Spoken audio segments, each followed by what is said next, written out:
Hi గారు, welcome to our channel. ప్రస్తుతం మనతో పాటు దాము బాలాజీ గారు సీనియర్ జర్నలిస్ట్ ఉన్నారు. వారితో ఒకసారి మాట్లాడదాం. సార్ నమస్కారం. సార్ నమస్తే. సార్, స్టాక్ మార్కెట్ కొన్ని నెలల నుంచి కూడా తీవ్ర నష్టాల్లోనే ఉంది సార్. దాదాపు 5 నెలల నుంచి 54 లక్షల కోట్లు నష్టపోయారని కూడా రిపోర్ట్ అయితే వచ్చింది సార్.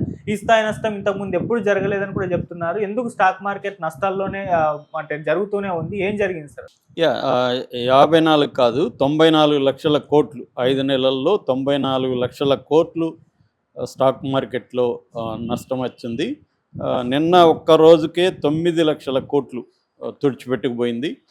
ఈ ఫిబ్రవరిలో మొత్తంగా 66% డౌన్ అయింది స్టాక్ మార్కెట్. ఒక్క ఫిబ్రవరిలో మాత్రమే. ఈ వారంలో 20 లక్షల కోట్లు నష్టం వచ్చింది. ఓవరాల్గా సెప్టెంబర్ తర్వాత 5 నెలల్లో మనకి 94 లక్షల కోట్లు పోయింది. ఇది 29 ఏళ్లలో, అంటే 1996 అప్పట్లో మనకు హర్షద్ మెహతా ఎఫెక్ట్ వల్ల క్రాష్ స్టాక్ మార్కెట్. 29 సంవత్సరాల తర్వాత ఆ స్థాయిలో క్రాష్ రావడం, ఈ స్థాయి లాస్ రావడం అనేది ఫస్ట్ టైం అన్నమాట. అంటే మన దేశంలో 29 ఏళ్లలో ఎప్పుడూ ఇది జరగలేదు. సో అందువల్ల ఒక్కసారిగా మొత్తం ప్రపంచం ఉలికి పడుతుంది. ఇండియన్స్ అంతా కూడా చాలామంది, కొన్ని లక్షల మంది లాస్ వచ్చింది. ముఖ్యంగా మనకి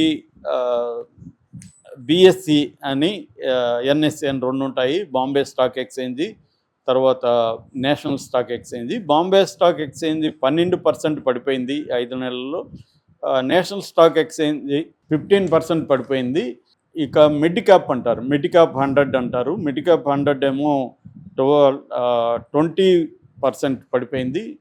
స్మాల్ క్యాప్ 100 ఏమో 23% పడిపోయింది. అంటే mid cap, small cap, cap అంటే క్యాపిటల్ ఎక్స్పెండ్, మొత్తం క్యాపిటలైజేషన్ అంటారు. అంటే మొత్తం ఒక కంపెనీలో టోటల్ షేర్ల విలువ, share value into share value కలిపితే ఆ టోటల్ మార్కెట్, దాని కంప్లీట్ వెల్త్ ఎంత అనేది లెక్క కడతారు అన్నమాట. అలాగా పడిపోయినాయి అన్నమాట మొత్తంగా. అంటే బిఎస్సి ఇప్పుడు నిన్నటికి క్లోజింగ్ నాటికి 73,198 పాయింట్లకు పడిపోయింది. యాక్చువల్గా 77,000, 78,000 ఉన్నింది. 73,000 పాయింట్లకు పడిపోయింది. నిఫ్టీ ఇండెక్స్ వచ్చి 22,124 పాయింట్లు పడిపోయింది. బ్యాంక్ నిఫ్టీ 4,344 పాయింట్లు పడిపోయింది. మిడ్ క్యాప్ 10,770 పాయింట్లు పడిపోయింది. సో ఎందుకు ఈ స్థాయిలో అంటే 29 ఏళ్లలో ఎంత ఘోరంగా ఎప్పుడు జరగలేదు. ఇక నిఫ్టీ 500 అంటారు. నిఫ్టీ 500 కంపెనీలు, నిఫ్టీలో 148 కంపెనీలు 52 వారాల డౌన్కి పడిపోయినాయి. ఇక నిఫ్టీ 50లో అయితే 45 కంపెనీలు పడిపోయినాయి అన్నమాట. భారీ లాసులు నడుస్తున్నాయి. సో ముఖ్యంగా IT, pharma, banking, manufacturing sector, FMCG అంటే fast moving consumer goods. FMCG మామూలుగా అయితే, ఎందుకంటే ప్రతి ఒక్కరు బిస్కెట్లు, సిగరెట్లు ఇవన్నీ కొంటారు కాబట్టి ఎఫ్ఎంసీజీ మార్కెట్ అనేది కొంచెం దృఢంగా ఉంటుంది. అది కూడా దారుణంగా పడిపోయింది. సో పోనీ ఇది వరల్డ్ వైడ్గా అన్ని మార్కెట్లు పడిపోతున్నాయంటే, వరల్డ్ వైడ్గా అన్ని మార్కెట్లు పడిపోలే. ఫర్ ఎగ్జాంపుల్ చైనా చూస్తే 25% 6 నెలల్లో పెరిగింది చైనా. జర్మనీ 13% పెరిగింది. అమెరికా 5.7% పెరిగింది.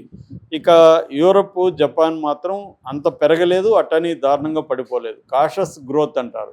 అంటే జాగ్రత్తగా కొంత చూస్తూ ముందుకెళ్తూ వెనక్కి వస్తూ అలాగా స్టెబిలైజ్ అవుతూ వెళ్తుంది. సో ఇండియా మాత్రమే దారుణంగా ఉంది. నిజానికి గత 20 ఏళ్లలో అమెరికా తర్వాత ఇండియానే బ్రహ్మాండంగా స్టాక్ మార్కెట్ ఊనింది. అలాంటిది ఇవాళ గ్లోబల్ కంపారిజన్లో మనం చూస్తే ఇండియా పరిస్థితి అతి దారుణంగా ఉంది. ఎందుకు ఈ స్థాయిలో 5 నెలల్లో 94 లక్షల కోట్లు పడిపోయింది? నిన్న ఇంటర్నేషనల్ మ్యాగజైన్స్, రాయిటర్స్ లాంటి సంస్థలు కూడా దీన్ని ప్రముఖంగా చెప్తున్నాయి.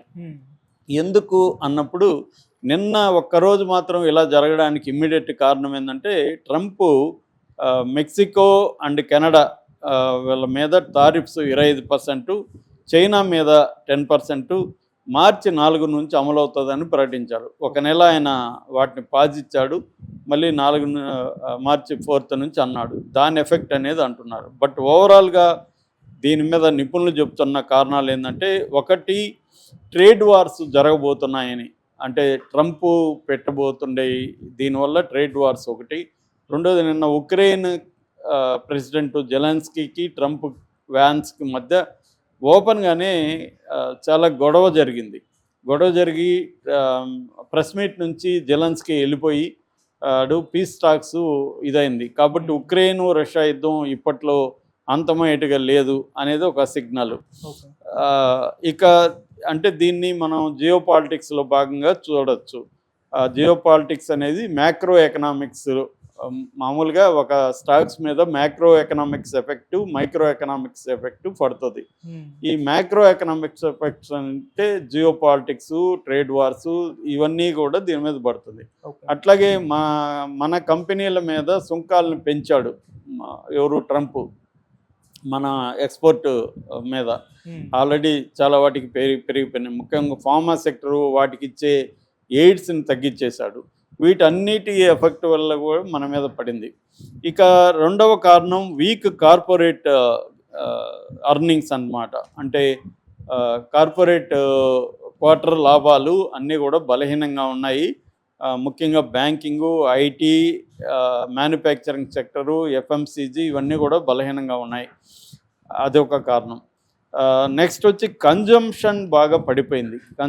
కన్జ్యూమర్స్ ఈ మధ్యన ఒక నివేదిక వైరల్ అవుతుంది. దాదాపు 100 కోట్ల మంది భారతీయులకి నెసెసిటీస్ తర్వాత ఖర్చు పెట్టడానికి వాళ్ళ దగ్గర డబ్బు లేదు. బేర్ నెసెసిటీస్ మీద మాత్రమే ఖర్చు పెట్టగలుగుతున్నారు తప్ప కొద్దిగా ఎక్స్ట్రా డబ్బులు ఖర్చు పెట్టి, అంటే ఇప్పుడు ఒక బిస్కెట్ తినాలి, లేకపోతే ఇంకొక కూల్ డ్రింక్ తాగాలి, ఇంకొకటి చేయాలి అనేది లేకుండా పోయింది. ఎందుకంటే వాళ్ళ దగ్గర ఖర్చు పెట్టే స్థాయిలో లేదు.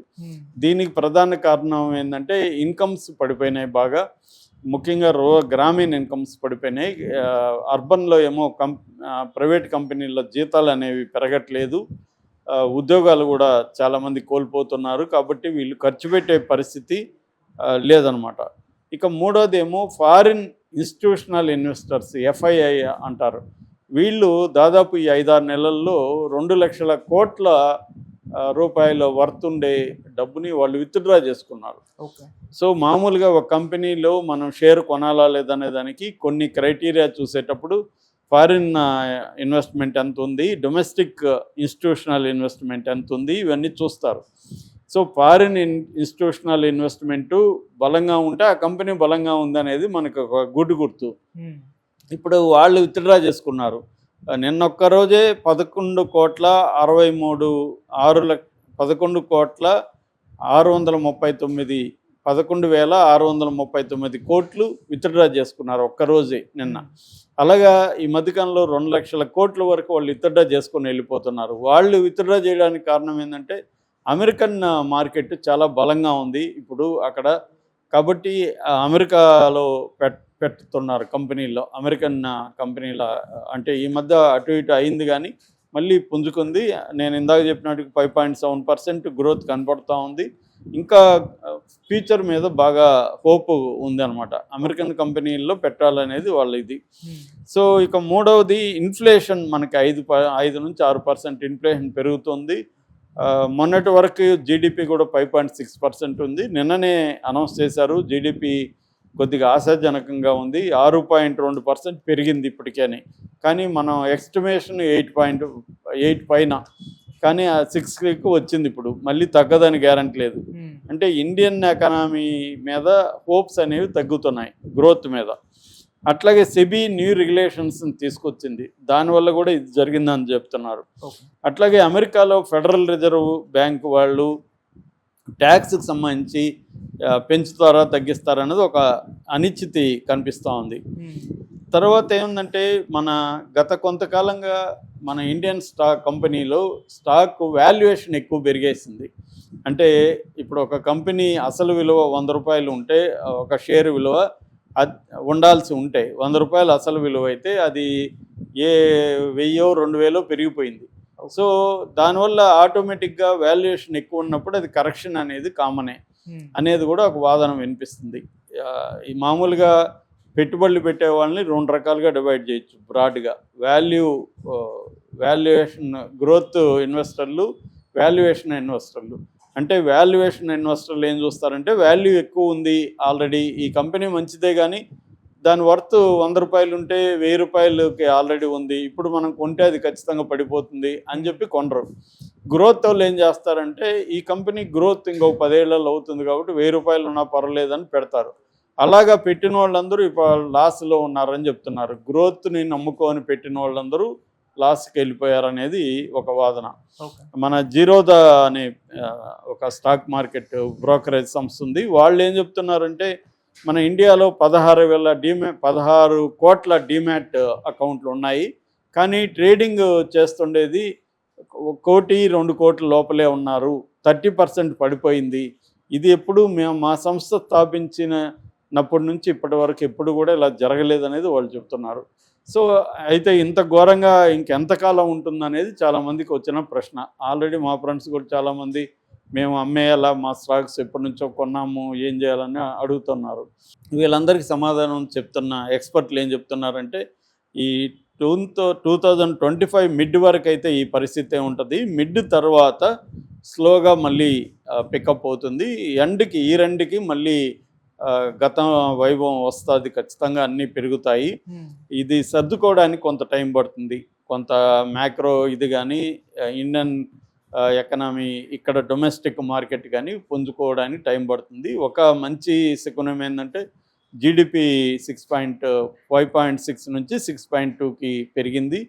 అట్లాగే మాన్సూన్స్ బాగున్నాయి కాబట్టి ఫుడ్ గ్రెయిన్స్ ప్రొడక్షన్ పెరిగింది, దానివల్ల గ్రామాల్లో ఇదవుతుంది. అట్లాగే మోడీ ప్రభుత్వం ట్యాక్సేషన్ని రిలాక్సేషన్ కాబట్టి దానివల్ల ప్రజల కన్జంప్షన్ పవర్ పెరుగుతుంది. ఈ అన్నిటి చర్యల వల్ల ఎకనామిక్ గ్రోత్ అనేది మళ్ళీ పుంజుకుంటుంది. కాబట్టి లాంగ్ టర్మ్